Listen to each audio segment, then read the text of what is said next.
Welcome, friends, to the Reality of Health podcast. It's that time of year, isn't it? Today we're going to talk about spring colds and flus. We'll be covering the basics. It's not a full, in-depth, super detailed episode. If you want that, I already did an episode last fall on colds and flus. Go ahead and listen to that. We're going to talk about, the stuffy head, fever, mucus, snot, slight coughing, run-down feeling, itchy nose, itchy eyes, itchy whatever. We're going to talk about, the expelling kind where you vomit and stuff comes out of other areas. Then I'll talk about kids and how to keep them from being sick at the end of this episode. This all applies to everybody, but I'll end it with the kids. And let me preface this first. This is not about viruses and bacteria making you sick. These are the real reasons you actually get sick. This is not about contagion. I spoke about that in the past couple episodes. This is really just about a more basic functionality of your body. First thing you got to realize is this time of the year, your circadian rhythm is changing. And it's changing quickly, especially if you're in a time zone change area. That'll really mess you up. Basically, sunshine changes your body internally by structuring more of your water. It also stimulates cleansing. So the sun is saying to your body, it's spring, time to clean out. Let's get ready for summer. We got to grow. We got to change. We got to do stuff. So that's your first one. What can you do? Not much. You can't really control the sun. I mean, you can a little bit. The best way you could do that is start getting in the sun slowly. It's so easy to just run outside in shorts and a t-shirt and get all the sun you can. Problem with that is you will jumpstart really quickly the body's mechanism to say, oh, I got all this sun. I can do all kinds of cool stuff with this. So you could wear thin clothing to block some of the sun, then ease into full exposure over a few weeks. Most everything that I tell people to do is go slow, because when your body reacts quickly to anything, you're going to feel it. This is one of the things that you could slow down. There's no hurry. Wear the thinner type clothes. I mean, you can buy a lot of this stuff all over the place. There's tons of online stores that sell very thin coverings for your arms and this kind of stuff. The next thing that'll get you is the temperature change. Yep, that is another indicator to your body. Time to clean out. You could use the same advice I just gave you for the sunlight situation. You can layer. Don't just wear one heavy piece of clothing. Wear a light piece of clothing and another light piece on top of that. And then as the day goes, you can remove them a little bit. It's the same situation as the sun. Slow down with the temperature. But you should especially protect your neck. Chinese medicine talks about this. So you could use a light scarf, or guys, you can use a collar. Just keep a collar up there. The back of the neck is highly exposed to cool and warm temperatures, and that can really change the body's reaction to wanting to clean up and get ready for summer. Next, the energy changes are going on all the time now, more than they did when you were all hibernating. When you come out of hibernation, your body's like, yeehaw, let's start doing stuff, right? Want to grow and birth and do all kinds of things. You're going to want to go outside more. You start to play a sport. There's yard work, stuff around the house. You go for more walks, all these kinds of things. And you're ramping up too quickly. So what you can do is ramp up your stuff you do outside slowly. Don't just run outside the first warm day and do 5 hours of yard work. You're going to get sick. I guarantee it. Go outside. Do 10 minutes. Go back inside. Do some stuff. Go outside for 5 minutes. This kind of thing. Acclimate yourself. Probably the biggest reason that people get sick this time of year is pollen. But you might say, Eric, I'm not actually allergic to pollen. Oh, you don't think you are, but you probably are. We all pretty much are. It's just some people feel it more than others because they can create more histamine, or you have naturally high histamine in your body, so all it takes is a little bump, and then there you go, full-fledged sneezing, itching, everything. There is no pollen basically in the winter, so people feel better who are allergic to many things. Unless it's mold, then you can have a lot of mold in the winter. What can you do though? There is an enzyme called DAO, diamine oxidase. You can buy this in a supplement form. It is the only thing that tears down histamine. So instead of blocking histamine from antagonizing you, you can also kill it. Kill it. Just nullify it. Eat it up. Get rid of it. Bring it under normal levels, right? All it takes is just an amount to make it not affect you. Everybody's different on how much will affect them. DAO enzyme. Awesome stuff. And because it's a histamine thing, you should limit your consumption of all your aged foods. Anything aged.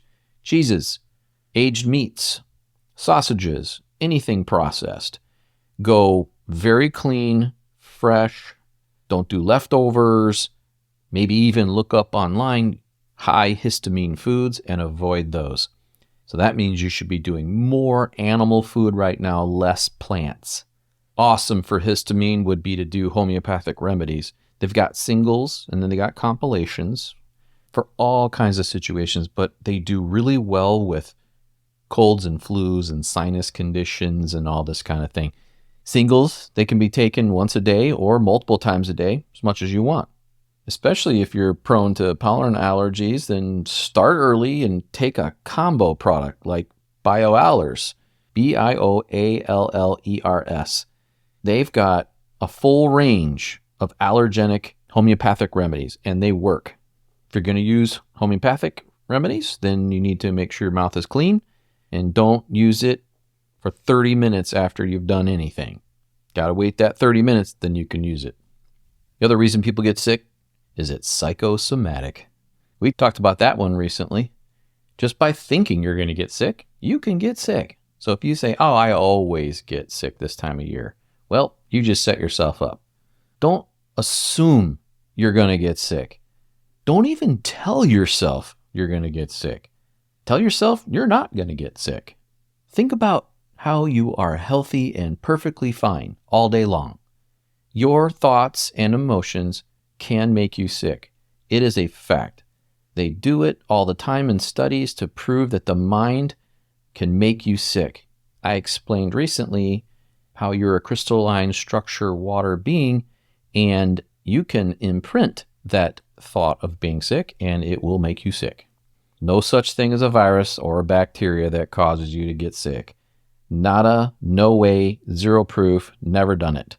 So you can also meditate, or you can pray, stating that you are thankful and strong for not getting sick.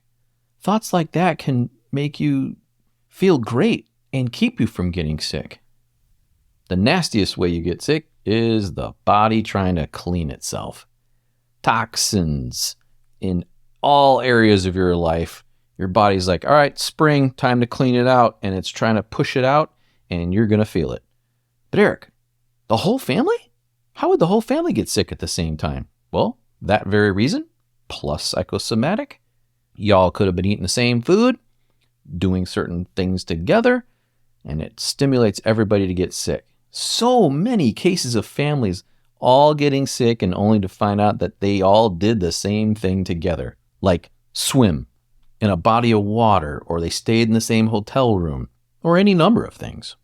So if it's not a toxin, it's probably psychosomatic. Well, little Johnny got sick, so that means everyone in the household is going to get sick.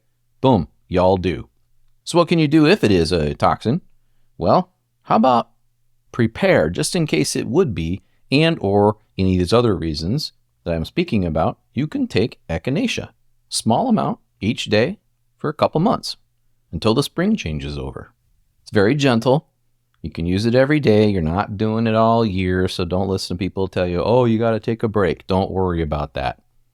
You should eat more animal foods, less plants and carbs and sugar at this time. Insulin makes everything worse. So if you're going to do things like wheat, that gluten, that'll amplify every single thing you're feeling, and it can trigger you into getting sick. If your body's fighting the toxins that come from plants, yes, plants are full of toxins, and trying to clean itself out at the same time, that's a problem. If you get a fever, it's just the body ridding itself of these toxins by heating it up And then that thins that structured water and the mucus in your body, and it helps you to excrete the toxin, just like that. If you have a way to do salt baths, oh yeah, those work fantastic. And if it is a toxin cleansing time for you, then get out in the sun. You want to sweat. If you have a sauna, it's even better. Slow down. Rest. Don't just sit still, but do what you can. Stagnation doesn't help you, but you don't want to do too much. So to sum up, if you want to take a drug, you can, but no, it'll stop the cleansing of your body trying to heal itself and just push it deeper. Then it can manifest itself into other ways like cancer, autoimmune conditions, year-long allergies, muscle pain, weakness, headaches, and on and on. So if you can handle it, let it take its course. You will be better for it. All right, what about kids, Eric? They should be on echinacea every day from now till the end of school. It's cheap. It's easy. Comes in a dropper. You can add it to the water. It's flavored even. Just don't use juice. Juice is just straight liquid sugar, and it makes everything worse for kids. And of course, definitely homeopathy for kids. They respond very, very well to it. And the little pellets just taste like sugar, so they're fine. Take it every day till school's out. Lots of different products you can give kids that are homeopathic. They work really good for them. Why not try it? Those two things will keep them from getting sick and make them healthier by helping to slowly clean the blood and the body. That's it for today. Please subscribe or follow if you haven't. Take care of yourselves.